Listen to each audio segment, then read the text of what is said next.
Bonjour à toutes et à tous, je me présente Éric Delassus, je suis philosophe et je vais vous parler aujourd'hui, dans le cadre de ces réflexions sur la qualité de vie au travail, de la joie au travail.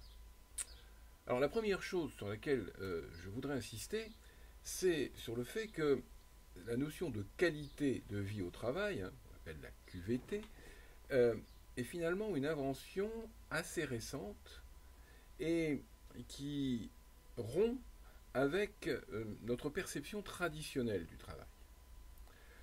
En effet, nous sommes dans une culture, une civilisation dans laquelle le travail a initialement été perçu de manière négative, c'est-à-dire comme une activité pénible, comme une activité contraignante, comme une activité finalement que l'on se passerait bien d'accomplir. Si on prend par exemple l'étymologie du mot travail, elle n'est pas très réjouissante puisque le mot travail vient du latin tripalium qui désignait à l'origine un instrument de torture. Le tripalium, c'était une sorte euh, d'instrument formé de trois pieux sur lequel on attachait le supplicié pour le travailler. Bon, donc pas très engageant tout ça. Bien. Si on prend par exemple l'origine biblique, le récit biblique, eh bien, dans l'Ancien Testament, nous savons tous que une fois le péché originel euh, accompli, Dieu maudit Adam et Ève et les condamne à quoi? Au travail. Euh, Tu gagneras ton pain à la sueur de ton front, tu enfanteras dans la douleur. Et ce qui est d'ailleurs assez significatif, c'est que dans l'un ou l'autre cas, c'est le terme de travail que l'on emploie. C'est par le travail que l'on gagne son pain, à la sueur de son front, et de la femme qui est en train de mettre un enfant au monde, on dit bien qu'elle est en travail. On appelle encore d'ailleurs de nos jours, dans les maternités, les salles d'accouchement des salles de travail. Donc, initialement, nous avons en effet une vision finalement assez négative, assez triste finalement du travail. Alors, fort heureusement, aujourd'hui, les mentalités ont évolué, les conditions de travail ont changé, et notre perception du travail a également évolué et s'est transformée pour donner lieu à une perception du travail et une conception du travail beaucoup plus positive. Le travail aujourd'hui est perçu comme une activité qui est celle par laquelle un être humain s'accomplit, celle par laquelle un être humain acquiert sa dignité et son autonomie. Le travail a été valorisé, et on peut d'ailleurs remarquer qu'il y a eu une sorte de renversement des valeurs qui s'est produite à peu près avec la naissance de la modernité, c'est-à-dire à partir du XVIIIe siècle. C'est-à-dire que dans de nombreuses civilisations, le travail n'était pas considéré comme une activité valorisante. Dans les sociétés aristocratiques, précisément, ceux qui occupaient les positions les plus élevées dans la société, les aristocrates, les nobles, ceux qui étaient considérés comme supérieurs aux autres par la naissance, ne travaillaient pas. C'eût été déchoir pour eux que de travailler. Le travail était réservé aux catégories jugées comme inférieures dans la société. Aujourd'hui, il n'en va plus de même, c'est l'inverse qui est important. On va conquérir sa dignité, on va conquérir sa position dans la société, on va conquérir sa liberté par son travail. Celui qui ne travaille pas, le chômeur par exemple, eh bien, se sent démuni, se sent diminué, se sent humiliés même du fait de ne pas avoir de travail. Et c'est pour ça d'ailleurs que beaucoup, malheureusement, vivent très très mal cette situation quand cela leur arrive. Donc, aujourd'hui, le travail est perçu de manière beaucoup plus positive, et c'est tant mieux. Il est perçu comme une source d'épanouissement, comme pouvant être une source d'épanouissement personnel et social, et comme l'occasion de montrer, de manifester, de développer ses aptitudes, ses compétences, et de s'enrichir même. Alors évidemment, tout dépend des conditions de travail, tout dépend de la nature du travail que l'on accomplit, mais euh, en général, chacun, même si il peut trouver dans son travail des raisons euh, de se plaindre, des raisons de se trouver en difficulté, trouve des difficultés à son travail, chacun y trouve une satisfaction. Donc, même d'ailleurs les gens qui récriminent contre leur travail, en même temps sont fiers de leur travail. C'est ça d'ailleurs qui fait que on peut souligner qu'il y a justement une certaine ambivalence du travail. C'est-à-dire que le travail contient en lui-même des notions, des éléments qui peuvent sembler contradictoires, qui peuvent sembler opposés. C'est-à-dire qu'à la fois, il est une activité, on ne peut pas dire le contraire, qui est parfois pénible, parfois contraignante, mais en même temps, il peut être la source de grande satisfaction. Et par conséquent, tout l'enjeu d'une réflexion sur la notion de qualité de vie au travail est de se demander comment faire en sorte, justement, pour que le second aspect du travail, c'est-à-dire l'aspect positif, l'emporte sur l'aspect plus négatif. Donc finalement, comment faire pour que le travail, malgré sa dimension contraignante, malgré le fait qu'il réclame des efforts qui peuvent être pénibles, comment faire pour que le travail soit source de satisfaction et ne donne pas le sentiment, pour reprendre un slogan qui date de loin maintenant, de mai 68, où on disait que travailler, c'était perdre sa vie à la gagner. Comment faire justement pour que travailler, ce ne soit pas perdre sa vie à la gagner? Eh bien, peut-être justement en développant ce, ce projet de mettre en place une réelle qualité de vie au travail. Alors, sur ce point, il y a aujourd'hui une tendance qui laisse entendre qu'il faudrait réfléchir pour permettre justement à cette qualité de vie au travail d'advenir, tendance qui consiste à penser que c'est par la recherche du bonheur au travail que l'on va parvenir à ce résultat. Et il me semble que l'idée du bonheur au travail, même si elle est certainement développée par des esprits qui sont animés des meilleures intentions du monde, n'est pas la meilleure, n'est pas la plus pertinente, n'est pas le terme le plus adapté pour qualifier justement ce qui relèverait de la qualité de vie au travail. Donc il me semble que ce n'est pas en cherchant à faire régner le bonheur au travail que l'on va parvenir à mettre en place une réelle qualité de vie au travail, mais c'est plutôt en développant une autre manière de ressentir une satisfaction au travail que l'on va y parvenir. Et c'est pourquoi je préfère au terme de bonheur au travail celui de joie au travail. Il semble en effet qu'il faut envisager la question de la qualité de vie au travail sous un autre angle que celui du bonheur au travail, pour tenter justement de résoudre les difficultés que soulève cette notion de qualité de vie au travail. Et donc je vais tenter d'expliquer pourquoi il me semble préférable de parler de joie au travail plutôt que de bonheur au travail. Alors évidemment, pour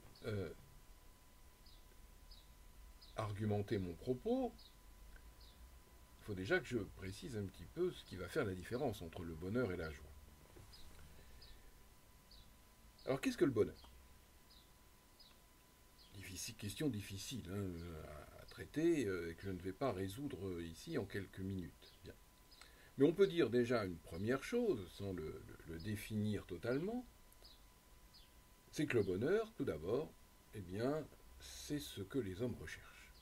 On trouve ça chez de nombreux philosophes, on trouve ça entre autres chez Aristote, philosophe de l'Antiquité, qui nous dit le but ultime de toute existence humaine, c'est le bonheur. Un homme qui rechercherait autre chose que le bonheur, ou qui ne refuserait le bonheur, serait un être contre nature, serait un monstre, c'est impensable pour lui. Pour Aristote, un homme qui ne rechercherait pas à être heureux est inconcevable. Donc le bonheur, c'est ce que nous cherchons tous. Nous voulons tous être heureux. Rien de plus légitime que de vouloir être heureux. Mais que mettons derrière ce mot? Là, la question devient plus difficile. La question devient plus difficile parce que chacun peut y mettre ce qu'il veut derrière le bonheur. Pour certains, le bonheur, c'est la connaissance, la science, devenir savant. Pour d'autres, ça va être plus d'ordre esthétique, d'ordre familial dans la vie. Certains vont trouver leur bonheur, on peut dire que le bonheur relève essentiellement de la vie familiale, de la vie amoureuse, de la vie sentimentale. D'autres vont le considérer plutôt justement dans leur vie professionnelle. Bref, chacun met un peu ce qu'il veut derrière ce terme de bonheur. Alors, si on analyse le terme de manière à partir de son étymologie, qu'est-ce qu'on trouve? On trouve l'idée de la bonne fortune. Bonne heure, ça vient de bonne augure. C'est la même origine. Bien. Donc dans l'idée de bonheur, il y a l'idée d'un accord. Il y a l'idée d'une cohérence, d'une parfaite adéquation entre soi et soi, qui n'est déjà pas évident, d'être toujours d'accord avec soi-même, et puis avec le monde extérieur, avec les autres, avec la nature, avec les choses, avec les circonstances. Bien. Donc,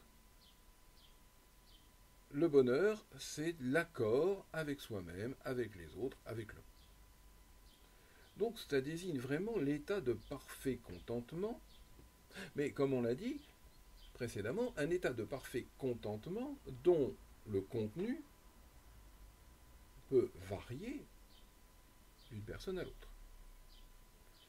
Et de ce point de vue-là, on peut dire que le bonheur, finalement, il est peut-être plus souvent imaginé qu'il n'est vécu. C'est d'ailleurs ce que dit un philosophe comme Kant, philosophe allemand du XVIIIe siècle, qui caractérise le bonheur de la manière suivante. Il dit que c'est un idéal de l'imagination, c'est-à-dire qu'on imagine l'existence parfaite, mais en même temps, cette existence parfaite, la réalité ne nous la propose jamais. Bien. Donc, le bonheur, c'est cet état de parfait contentement que nous imaginons, mais que finalement, peut-être, nous n'atteignons jamais. Et si nous ne l'atteignons jamais, véritablement, je ne dis pas qu'on est tous malheureux, c'est pas du tout mon propos, bien. Mais on n'est jamais non plus parfaitement heureux. Or, justement, toute la question de savoir est-ce que le bonheur suppose des degrés, est-ce qu'on peut être plus ou moins heureux, ou ça peut se discuter. Mais cela étant dit, cette idée d'accord, on peut se demander si elle n'est pas en contradiction avec la condition humaine. Puisqu'en effet, qu'est-ce qu'un être humain?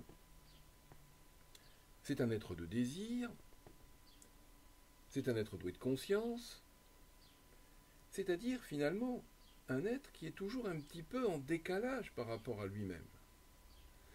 Nous ne sommes satisfaits de notre existence que lorsque nous faisons des projets. C'est-à-dire lorsque précisément nous nous projetons dans l'avenir, nous nous projetons hors de nous-mêmes pour tenter de réaliser quelque chose qui n'est pas encore présent.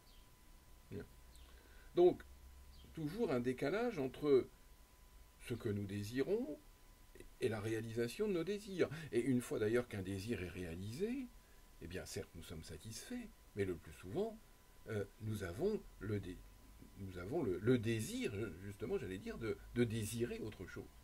Hein, c'est un petit peu le propre du désir humain que de vouloir toujours continuer à désirer, justement. C'est-à-dire que, et c'est là d'ailleurs qu'on va retrouver la notion de joie, je m'expliquerai plus précisément là-dessus ensuite. Bien.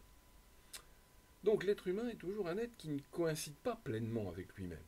Hein, c'est ce qui fait la différence entre les êtres humains et les choses. Hein. Une chose est toujours identique à elle-même. Un être humain, c'est un être qui est tout le temps en train de changer, en train de se transformer, en train de se modifier, et qui cherche sans cesse à progresser, à évoluer, à acquérir justement ou développer de nouvelles aptitudes, de nouveaux savoirs, d'avoir de nouvelles relations avec les autres, etc. Donc, on peut se demander si ça n'est pas justement, en un certain sens, une contradiction dans les termes, que de parler de bonheur au travail. Est-ce que finalement, bonheur et travail, c'est des mots qui vont ensemble? Pourquoi? Parce que précisément, le travail, c'est toujours la réalisation d'un projet. C'est-à-dire la réalisation de quelque chose qui n'est pas encore là, de quelque chose qui n'est pas encore présent, et qu'on est en train de faire, qu'on est en train de réaliser.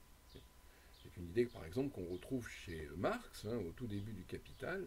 Marx explique que ce qui fait le travail humain, ce qui fait que le travail est proprement humain, c'est qu'il est toujours la réalisation d'un projet, c'est-à-dire de quelque chose que le travailleur conçoit dans sa tête, entre guillemets, hein, dans son esprit, et puis qu'il réalise ensuite dans le monde. Donc, travailler, c'est agir sur le monde, agir sur la nature, agir sur la société, pour les transformer, toujours plus ou moins. Précisément parce que si nous avons besoin de travailler, ce n'est pas simplement pour produire les éléments nécessaires à notre subsistance. C'est aussi parce que le monde dans lequel nous vivons, précisément, ne nous convient pas vraiment. Le monde dans lequel nous vivons, nous ne sommes pas vraiment en accord avec lui. Nous voulons le transformer pour l'améliorer, pour qu'il corresponde mieux à nos désirs. On travaille peut-être plus d'ailleurs pour satisfaire nos désirs que nos besoins. Donc, si nous avons besoin de travailler, c'est pour transformer le monde, un monde avec lequel on n'est pas vraiment en accord et qu'on veut accorder à soi par l'action qu'on va exercer sur lui. Et c'est principalement cette dimension de projet qui est présente dans le travail qui va donner au travail tout son sens. Parce que, en effet, si on se pose la question de savoir pourquoi travaillons-nous, on peut en effet proposer plusieurs réponses. On travaille pour gagner sa vie, c'est évident. Bon. Pour produire ce qui est nécessaire à notre vie. On a besoin de travailler pour aller faire ses courses, acheter à manger, se loger, se chauffer, etc. D'accord ? Mais on travaille aussi pour d'autres raisons. On ne travaille pas que pour cela. On travaille aussi, par exemple, pour cultiver ses aptitudes. Hein, on est en général toujours assez heureux de pouvoir se former, de pouvoir découvrir de nouvelles manières de faire, ou en inventer d'ailleurs. Bien. Donc, le travail, c'est aussi la possibilité de s'épanouir individuellement et socialement. Parce qu'en effet, on peut difficilement penser le travail autrement que comme une activité sociale. Nous travaillons toujours avec d'autres. Nous collaborons. Hein, labeur, travail, avec. Hein, nous travaillons toujours avec d'autres. Bien. Donc, si on reprend les différentes hypothèses que j'ai évoquées précédemment, donc gagner sa vie, produire ce qui est nécessaire à la vie, et puis de l'autre, cultiver ses aptitudes et s'épanouir, bien, on peut dire que justement les deux premières possibilités, gagner sa vie et produire ce qui est nécessaire, placent le travail du côté de la contrainte, tandis que les deux suivantes placent le travail plutôt du côté d'un certain développement personnel et collectif, d'une progression, d'une dynamique qui n'est jamais totalement achevée, mais qui est toujours en train de se faire. Alors, si j'envisage le travail selon la première hypothèse, le travail ne peut pas vraiment rendre heureux. Si je reprends par exemple ce que dit la philosophe Hannah Arendt, gagner sa vie, gagner ce qui est nécessaire à notre subsistance, eh bien, c'est ce qui rattache l'être humain à sa condition animale. C'est-à-dire, là, c'est le travail au sens d'une tâche répétitive qui va consister à produire sans cesse des biens qui vont être destinés à être consommés, c'est-à-dire détruits, pour pouvoir en tirer de quoi nous régénérer, mais qui nécessite aussi qu'on les reproduise ensuite. Bien. Donc, en effet, par exemple, on fait à manger tous les jours c'est un travail aussi, et ce que l'on produit, on le consomme, on le détruit, et le lendemain, on recommence. Et c'est un petit peu le travail au sens le plus basique, je dirais, du terme. Bien. Mais, considéré de la seconde manière, c'est-à-dire ce qui permet de cultiver ses aptitudes, ce qui permet de s'épanouir individuellement et collectivement, eh bien, le travail va correspondre beaucoup plus à des tâches créatives, inventives, à des tâches qui vont faire qu'on va devoir prendre des initiatives, des responsabilités, que on va justement s'inscrire dans la réalisation de projets qui vont contribuer à la réalisation d'œuvres qui vont s'inscrire dans la durée. Hein, créer une entreprise ou participer à la création et au développement d'une entreprise en tant que salarié de cette entreprise, ça peut être justement l'occasion de rentrer dans cette perspective de réaliser quelque chose qui dure. Hein, pas quelque chose qui est sans cesse détruit, mais quelque chose qui dure. Bien. Et là, on rentre dans une forme de travail qui va être beaucoup plus gratifiante, beaucoup plus valorisante. Toute la question, c'est de savoir, est-ce que pour autant, elle est en capacité de rendre heureux? Alors, dans la mesure où le bonheur, comme je vous l'ai dit tout à l'heure, est un état de parfait contentement, un état où tout s'accorde, hein, comme on dirait aujourd'hui, tout baigne, hein, tout est véritablement, il n'y a aucun grincement dans les engrenages, hein, aucun grain de sable, tout s'accorde. Ce sont des moments qui peuvent arriver dans la vie, hein, ce sont des moments où on a l'impression d'une sorte d'harmonie parfaite, mais ce sont des moments qui ne durent pas. Donc, dans la mesure où le bonheur est un état, il me semble qu'il y a quand même dans le bonheur une dimension statique.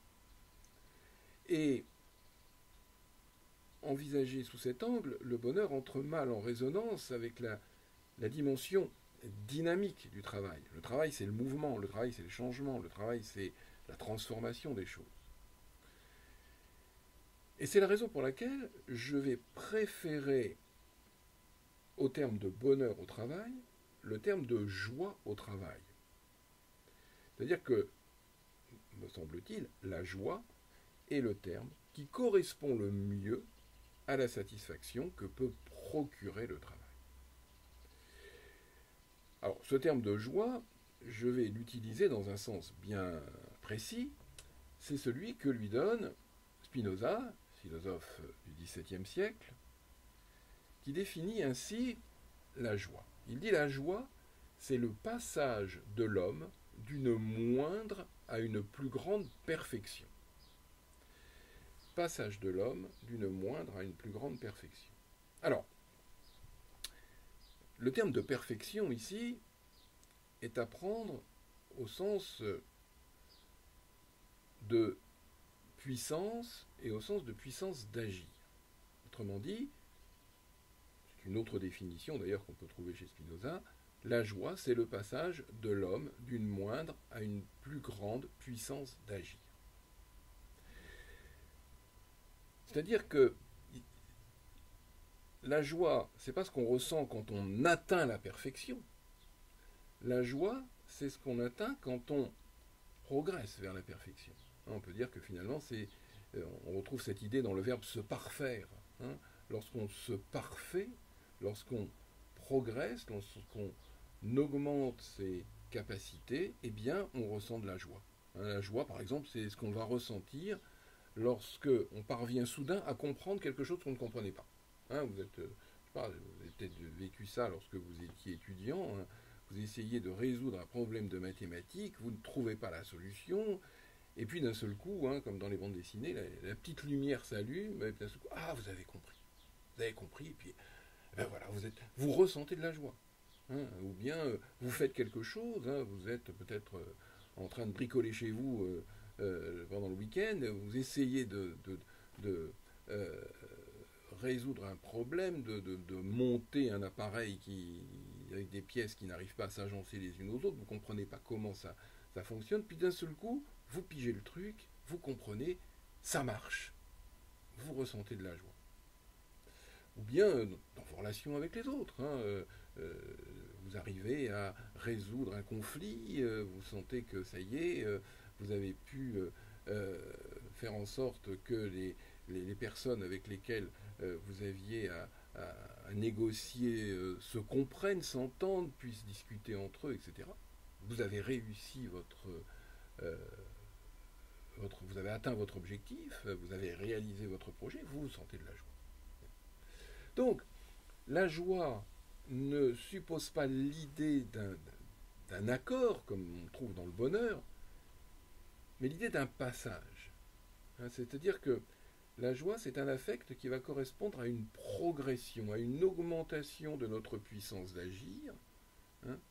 Et dès que je sens que je progresse, donc, dès que je sens que je suis plus efficace, plus inventif, plus créatif, dès que je vois que mes initiatives sont couronnées de succès, dès que je réussis à tirer parti même quand j'arrive à tirer parti de mes échecs, eh bien, lorsque j'arrive justement à tirer parti de mes échecs et que je parviens à me corriger, que je parviens à progresser, je ressens de la joie. Donc, en effet, mener un projet à son terme, le voir couronné de succès, prendre une initiative, s'apercevoir que eh bien, je participe au bien commun en allant jusqu'au bout de cette initiative, comprendre ce que je n'avais pas compris, satisfaire mes clients, mes partenaires dans le cadre de mon travail, sans renier mes valeurs, bien évidemment. Tout ça, c'est ce qui va me procurer de la joie. Donc, dans tous ces cas, la joie, c'est ce que je vais ressentir, non seulement une fois l'objectif atteint, mais également pendant la poursuite de l'objectif. C'est-à-dire précisément le sentiment d'activité, d'utilité que une personne ressent au cours de la poursuite d'un objectif, de la réalisation d'un projet, eh bien c'est aussi de la joie. Et là où la notion de joie est intéressante aussi, c'est qu'elle rentre en compatibilité, je dirais, avec ce qui peut rendre pénible le travail. On ne va pas se mentir, le travail, c'est pas marrant tous les jours. Bon. Mais le travail peut présenter un caractère pénible, difficile, douloureux. Mais la joie peut très bien faire bon ménage avec la peine et la douleur lorsque ces dernières ont du sens pour celui qui les ressent. L'exemple que je prends le plus souvent pour illustrer ça, cette compatibilité entre la joie et la douleur, c'est celle de l'athlète pendant l'effort. Hein, je ne sais pas si vous avez déjà couru un marathon, euh, ça n'est pas une partie de plaisir. Bien.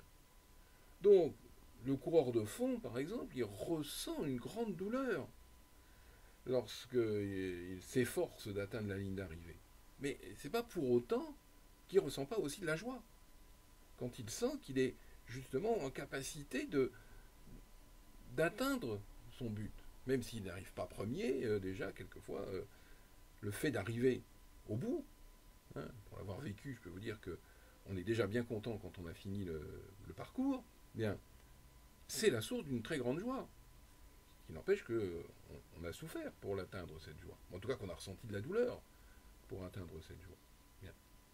Donc, l'effort et la peine que l'on ressent, et peut-être d'ailleurs même ce qui procure cette joie, dans une certaine mesure. Je ne sais pas qu'on prend plaisir à souffrir, ce serait quand même un petit peu excessif, bien. Mais en tout cas, c'est ce qui fait qu'on sent justement notre puissance d'agir s'exprimer. Bien. Et on sent justement qu'on met en œuvre toutes ses forces pour arriver au bout de l'épreuve.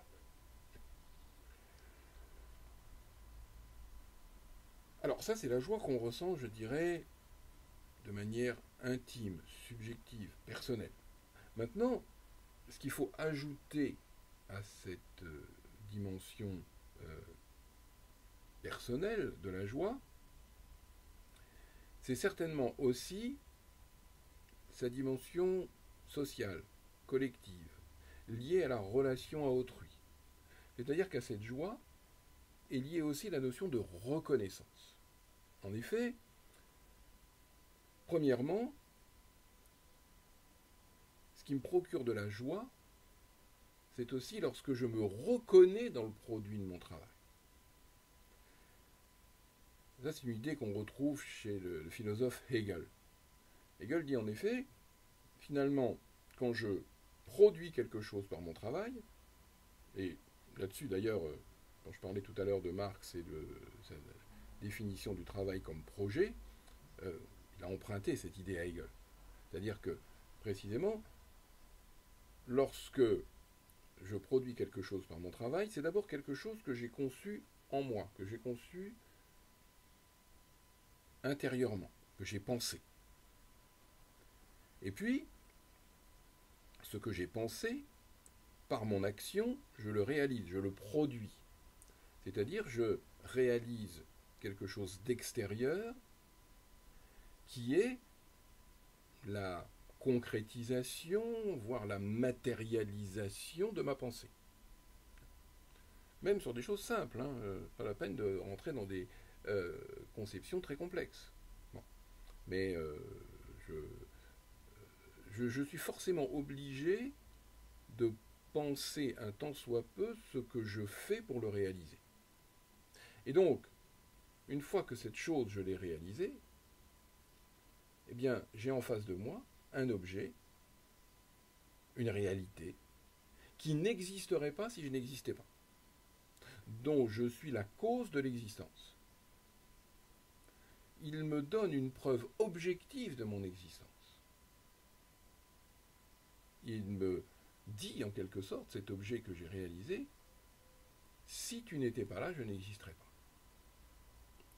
Donc déjà, je me reconnais dans le produit de mon travail, dans le résultat que j'obtiens, dans l'objectif que j'atteins. Et puis, à un niveau supérieur, on peut dire, ou en tout cas un autre niveau, on voit aussi que le travail s'inscrit dans un jeu de reconnaissance réciproque avec les autres. C'est-à-dire que, précisément,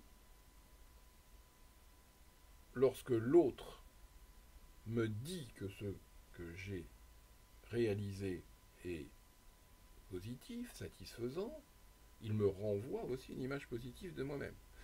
C'est ce qui fait un peu les limites du télétravail aujourd'hui. Au départ, les gens étaient très contents du télétravail parce que ça permettait de mieux combiner vie personnelle, vie professionnelle, etc. Mais en même temps, ils se sont aperçus déjà que la vie professionnelle et la vie personnelle se mélangeaient, qu'on y perdait ses repères, qu'on ne savait plus trop comment s'organiser. Et puis surtout, ils n'ont plus ces relations aux autres. Il y a toujours un écran qui vient s'interposer entre soi et les autres, et qui fait que précisément on a de plus en plus de difficultés à juger concrètement la valeur de son travail. Précisément parce que je ne peux pas juger de manière tangible de ses effets dans le monde extérieur. Je ne vois pas exactement ce que ça donne, ce que j'ai fait. Si, je sais pas moi, si j'ai pris un certain nombre de décisions, si j'ai organisé un certain nombre d'opérations, etc., et que je ne peux pas aller, par exemple, dans les ateliers, voir comment ça se passe et ce que ça donne, il me manque quelque chose, forcément. Si je ne peux pas en discuter, par exemple, devant la machine à café avec mes collègues, il me manque quelque chose. Bien. Si je ne peux pas en discuter, comme on dit, face à face, avec mes clients, avec mes collaborateurs, avec mes partenaires, eh bien, il me manque quelque chose. Il faut que je puisse en discuter de vive voix pour que précisément ce processus de reconnaissance puisse se faire de la manière la plus riche qui soit. Donc, et précisément lorsque je me reconnais dans mon travail, lorsque l'autre reconnaît la valeur de mon travail, je ressens de la joie. Je ressens de la joie parce que je ressens justement, j'ai la preuve que ma puissance d'agir augmente et produit des effets positifs. Alors, pourquoi est-ce que je préfère parler de joie plutôt que de bonheur au travail? Pour plusieurs raisons. Pour une raison déjà toute simple, c'est parce que j'estime que mon bonheur, ça ne regarde que moi, et que c'est pas à l'organisation pour laquelle je travaille de s'en occuper. C'est pas à mon entreprise, à mon administration, à l'association pour laquelle je travaille de s'occuper de mon bonheur. C'est à moi de m'en occuper et dans la mesure où le bonheur justement présente ce caractère très variable d'un individu à l'autre, il peut prendre des formes tellement diverses que ça ne concerne pas le monde du travail. Bien. Je peux d'ailleurs ressentir de la joie au travail tout en étant malheureux dans ma vie sentimentale, par exemple. Là, c'est pour ça que la notion de joie est plus adaptée, me semble-t-il. Donc, le bonheur ne regarde pas l'organisation pour laquelle je travaille. D'autre part, j'ai aussi le droit d'être malheureux. C'est pas une obligation professionnelle que d'être heureux. Bien. Et il me semble que dans cette idée de bonheur au travail, il y a presque quelque chose de, entre guillemets, totalitaire. C'est-à-dire que finalement, on en arrive à ce que se mette en place une idéologie du bonheur au travail dans laquelle l'organisation pour laquelle je travaille aurait la prétention de gérer, entre guillemets, la totalité de ma vie. Ce qui n'est pas non plus forcément ce que l'on souhaite, et ce qui va donner lieu à une sorte d'obligation, d'impératif d'être heureux, une sorte d'injonction à être heureux, qui relève quasiment de l'injonction paradoxale. L'injonction paradoxale, c'est quand on vous demande de faire quelque chose, et que le fait de vous le demander fait que vous ne pouvez pas y arriver. C'est ce que l'exemple qu'on prend toujours pour illustrer l'injonction paradoxale, c'est soyez naturel. Vous savez très bien qu'il suffit qu'on vous demande d'être naturel pour que vous ne le soyez plus, puisque là, vous allez prendre la pause, vous allez vous mettre à modifier votre comportement et à jouer le naturel plutôt qu'à l'être vraiment. Bon. Si on vous dit soyez heureux, le fait qu'on vous l'impose, déjà, ça peut être une source d'insatisfaction. Bon. Il faut faire attention parce que les injonctions paradoxales, ça peut rendre fou. Hein, si dans l'éducation des enfants, par exemple, là, en psychologie de l'enfant, c'est une chose en effet qu'on a remarqué, c'est que les parents qui vont justement éduquer leurs enfants à coup d'injonctions paradoxales, eh bien, vont produire en général de très beaux névrosés. Bon. Donc, il y a quelque chose là d'assez gênant dans cette injonction au bonheur au travail. Bien. Et puis, il y a aussi dans cette idée du bonheur au travail, il y a cette idée finalement peut-être de vouloir faire taire aussi toute forme de contestation, de critique, de remarques à l'intérieur de l'organisation. Critiques, remarques d'ailleurs qui peuvent faire évoluer positivement l'organisation. Mais il y a un peu cette idée, finalement, puisque l'organisation fait tout pour que vous soyez heureux, vous n'avez aucune raison de vous plaindre, ou vous n'avez aucune raison d'émettre des critiques, d'émettre des remarques, ou de vouloir modifier quoi que ce soit.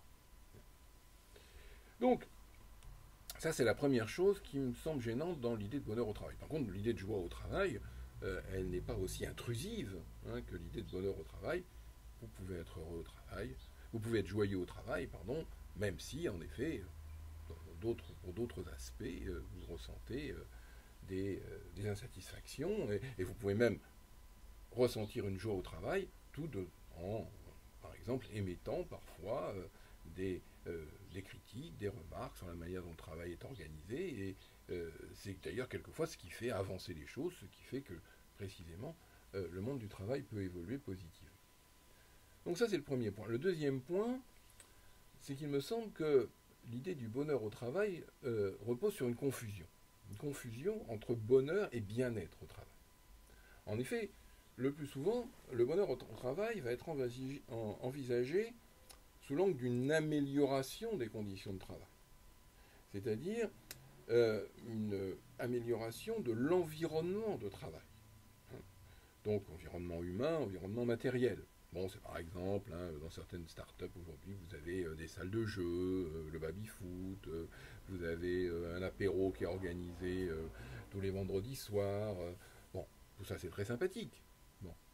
Mais ça concerne plus l'environnement extérieur à l'activité qu'on exerce, plutôt que l'activité elle-même. Donc c'est clair que c'est pas pour autant que le travail que vous effectuez va vous procurer une satisfaction. Et c'est très bien qu'on améliore l'environnement de travail. Mais ça ne me semble pas suffisant pour prétendre rendre les gens heureux au travail. Donc c'est une chose de faire en sorte, en effet, que les gens qui travaillent puissent jouir d'un certain nombre de services sur leur lieu de travail. C'est une bonne chose, en effet, que de faire régner la convivialité dans le monde du travail. Bien.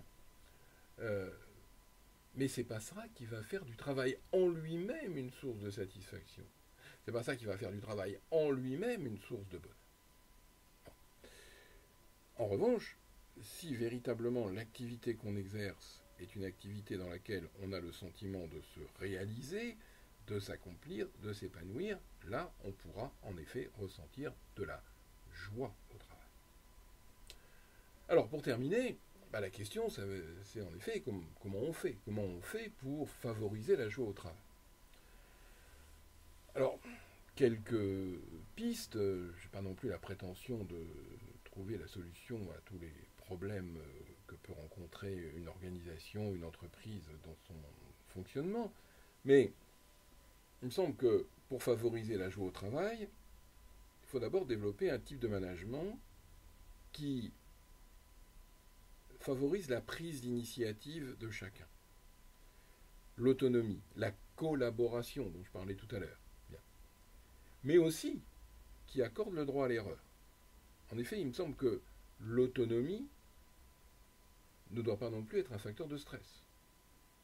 Il faut donc que l'erreur puisse toujours être traitée de manière à aider celui qui l'a commise à progresser. Donc, pour dire les choses simplement, toujours essayer d'aider l'autre à tirer des leçons de ses échecs.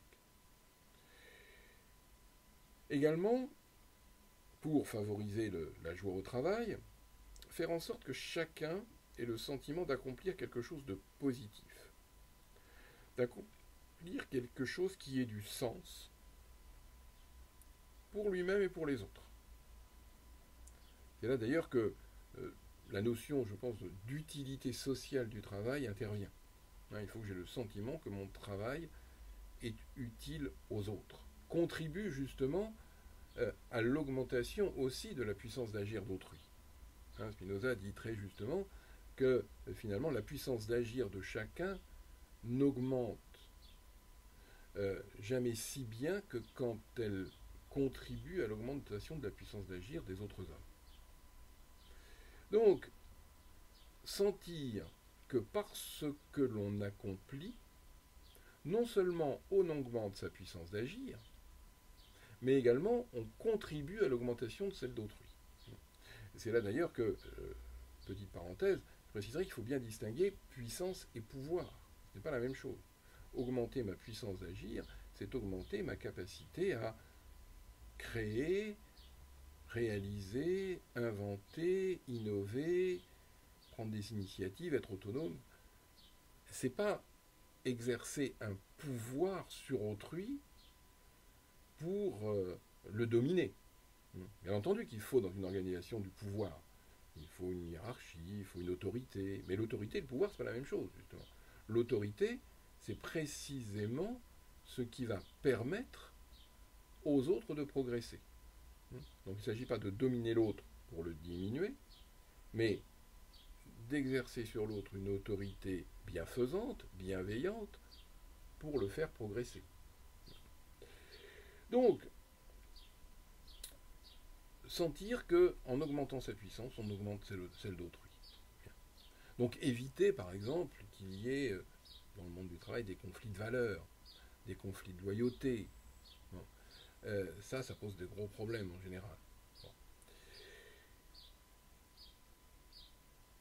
Donc faire en sorte que tout travailleur, quelle que soit sa position dans la hiérarchie, perçoive l'utilité sociale de son travail. Et là, ici, je pense que le rôle du manager, de celui qui accompagne les autres au travail, c'est d'être ce que j'appellerais un révélateur de sens. Le manager, c'est celui qui doit justement, alors je dirais pas donner du sens au travail, parce que ça sous-entendrait que le sens du travail n'en a pas, et qu'il faut lui en donner un, mais révéler le sens du travail. Aider ceux qui l'accompagnent à percevoir le sens du travail qu'ils accomplissent. Et cela suppose donc un management dans la bienveillance, ce qui ne veut pas dire un management sans exigence et sans autorité. La bienveillance, ça n'est pas le laxisme. Bien. Mais l'exercice d'une autorité prise au sens, je dirais, littéral du mot, qu'est-ce que ça veut dire autoriser? Ça veut dire justement permettre à l'autre d'être l'auteur de ce qu'il accomplit. Donc, finalement, conclure, parce qu'il faut bien conclure, je dirais que le travail, donc, comme on l'a souligné au départ, est une activité ambivalente qui, tout en me contraignant, contribue à rendre effective ma liberté. Et il me semble que l'erreur de l'idéologie du bonheur au travail, c'est de vouloir éluder cette ambivalence, de vouloir l'occulter, de vouloir faire comme si elle n'existait pas. Et donc, de conduire à l'élaboration d'un monde du travail qui serait fait de faux semblants, où régnerait peut-être même une certaine forme d'hypocrisie, pour ne pas dire un certain cynisme. En revanche, créer les conditions de la joie au travail, ça consiste tout d'abord à ne pas l'imposer, éviter les injonctions paradoxales, soyez joyeux, c'est tout aussi stupide que dire soyez heureux. Bien. Après tout, on a aussi le droit de bien faire son travail sans y trouver de la joie. Bon, c'est triste, c'est dommage, mais ça peut aussi se produire. Bien. Donc ne pas imposer cette joie au travail, mais en même temps ne pas occulter toute la dimension de la peine, de la souffrance que le travail contient, mais tout en montrant justement cette compatibilité dont j'ai parlé précédemment, et qui fait que le travail peut être une source de grande satisfaction, que le travail, donc, peut être une source de grande joie. Je vous remercie de votre attention.